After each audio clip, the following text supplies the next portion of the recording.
Hey, Chester Elton here, Leading with Gratitude Live, based on our best-selling book, Leading with Gratitude. And I want to introduce to you my new friend, Chris Gronkowski. Now, this isn't our regular show. This is the teaser. The real show is at 1 p.m. Eastern Time, where we'll delve into all kinds of fun stuff. I just wanted to give you a little sample because trust me, you're going to want to get to know Chris a little more. Chris, wave to the crowd, say hi. Hey, Chester, thanks for having me, man. I love the intro video. I saw you doing some sprints down the tunnel with the jersey on. Yeah, I'm a big Brought hockey back some fan. memories for me. Yeah. We did that at the Prudential Center. I'm a big hockey fan. I got to tell you though, Chris, I don't know that I could run around the block since COVID hit with not getting in a lot of exercise. Man, that's actually when I started to run for the first time in my life, because I pretty much told myself I was never going to run, just for fun. And COVID hit. I kind of got the gym taken away from me for a couple months, and I had to find a way to challenge myself. So I actually picked up running during COVID, and I do run a couple miles weekly now. So it's a surprise that's came to me as well. But I guess it's a good surprise. Yeah. Hey, listen, I want people to get to know you a little better now. Lots of people know your brother, the Gronk, who's with Tampa Bay today with his buddy, Tom Brady. Tommy boy. That's right. Now, you played in the NFL as well. And it was kind of funny. I was going through, I said, well, you played for the Cowboys, the Colts, and the Broncos. There was kind of like this cowboy theme to your career, right? Yeah. So, I mean, I hang my jerseys up because I was told, over and over that, I was never going to make it. So I'd like to put these in the background just to let everyone know that I did. I did make it. I played 3 years, and it was a blessing for me. I was able to get pension and get benefits and really everything that I ever dreamed of, and then use that money to really to parlay it into business, and then become successful in business as well. So it's been a good run, man. It's been a lot of fun, and now I get to watch my brother come back as well, and that's going to be even more fun this year. I'm excited for the season to start. Yeah, you and me both. So here's what's really great is a lot of times athletes, they peak in college, or, they peak in high school, and some, peak in the NFL. And then afterwards, they don't really have a career or a life. And you've really, you went to business school at, the University of Arizona. You really kind of figured that out. And you've got this incredible company now called Ice Shaker. So talk to us about that, and talk to us about how you got your funding, because that's a great story. Oh, for sure. So yeah, for me, I never thought I'd make it to the next level. So I took my education serious, and it was actually one of the ways I got into college, and I ended up getting a Division I scholarship, was because my grades were so good that Maryland at the time was about to go on academic probation, and they kind of brought me in and said, you better get a 4.0. We're going to be pretty upset about it. So I was a last minute offer. I was actually going to the University of Pennsylvania. I was accepted into the Wharton Business School. Wow. And my dad was all excited that he had his first Ivy League son. And I ended up, choosing to go Division I first for the competition. But number two, it was a free education. I ended up transferring to Arizona, and I was one of two football players in the business school at the time. So I tried to benefit as much as I could and get as much as I could in for my education as possible, because I just didn't think the next level was there. But, I did get that opportunity, and I made the most of it. But yeah, afterwards, I had a great opportunity, and it really stemmed all the way from an email 5 years previous about Shark Tank. And my agent in 2012 sent out an email to everyone on his client list at that time, which was probably about 150 different players, and just said, hey, this show was looking for current or former NFL players if anybody's interested. And so I kept that email, and 5 years later, I responded back to it. And I ended up getting a response back, and they asked for a video submission. And at that time, I had a product called Ice Shaker that I was super passionate about. I created it for myself. It was a kitchen grade insulated bottle that has since taken off, and it's what I do full time now. But yeah, I had this opportunity. I was only 3 months in when I emailed them back. I had 25,000 in sales. I was just kind of proving the model, and they said yes. They loved the video. It was ridiculous. I mean, I went all out. I was ripping my shirt off. I was showing TD passes. I had my brother Rob come in and do a workout with me, but we just went all out, and we were able to get that opportunity to pitch in front of the Sharks at 6 months into the company's life. So you can imagine what happened after that pitch. We just exploded at that point from really 80,000 in sales at that 6 month point to over 3 million in the next 12 months. So it was a good little show for us. Worked out okay. Yeah. The thing I love about you and your brothers, because I've had a chance to talk a couple of times now, is the fact that you guys don't take anything for granted.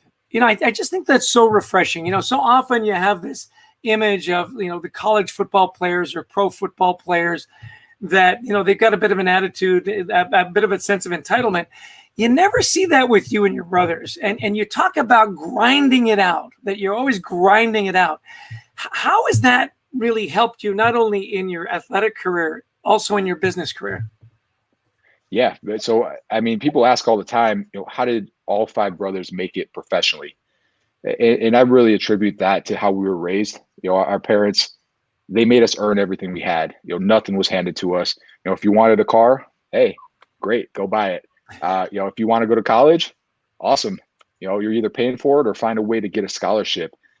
So that mentality was just ingrained into us, and that helped a lot with sports as well. If we wanted to get to that next level, we had to put that work in. We had a weight room in our basement, and if you want to get to that next level, you better be down there putting in that work. So all that transitioned over. I think that hard work, that work ethic, all went towards sports. But then afterwards, you learn so much from sports, and the hard work that you put in, and the teamwork as well that you really experience with a team at that level. All that just goes right into business. It's all the same principles. It's now just using it towards a different mission and a different goal. So business as an entrepreneur has been almost exactly like being an athlete. Yeah. It's so refreshing that you still have this incredible hard work ethic. I mean, you got all this funding from Shark Tank. You could have, hired out a bunch of stuff. You're telling me about you opened your new warehouse, and I was so delighted to hear that. Yeah, we were out there painting all weekend. You could have hired that out. Instead, it was like sweat equity. So what was your lesson from, how long does it take you to paint a warehouse? Man, I actually I mopped the entire floor, and that was my workout for the day. So I counted it as a little bit of cardio and a little bit of core work, because mopping, man, it's actually, it'll get you a good workout. So went in there. Our new warehouse is 16,000 square feet. So I mopped the entire floor before we put in the racks. And then I put every single pallet on the rack. So over 200 pallets. So I like to do things first myself, so I know, what it takes. And I know what to expect also from people that are going to do it after me. So that's how it's always been from day one with the business. And then once I know, I'm able to learn myself and then teach other people. So that's how I've always done it. It's hard work, but I like working. I always have. I'm not afraid to work an 80-hour week and still put that work in. So, probably one of the biggest mistakes I have, and it's hard for me to do, is to just pass that responsibility on. As someone that's super competitive and having that mindset, it's always like, man, I could do this all myself. I could do it better than anyone else. And that was something really hard that I had to focus on and put a huge focus on in 2020, was really just building the team. You think as an athlete that's something that should just come natural to you, but it doesn't, because you're so competitive. You want to do it all. And you realize after it's too late that, championship teams are won with each and every player, and you have to have a great person in each position if you want to be great. So really the focus has been on building a great team this year. Excellent. Well, listen, we don't want to give away everything. This is our 10 minutes to tease people to come in tomorrow. Tomorrow, we're going to talk about the whole Shark Tank experience, going from professional athlete to entrepreneur.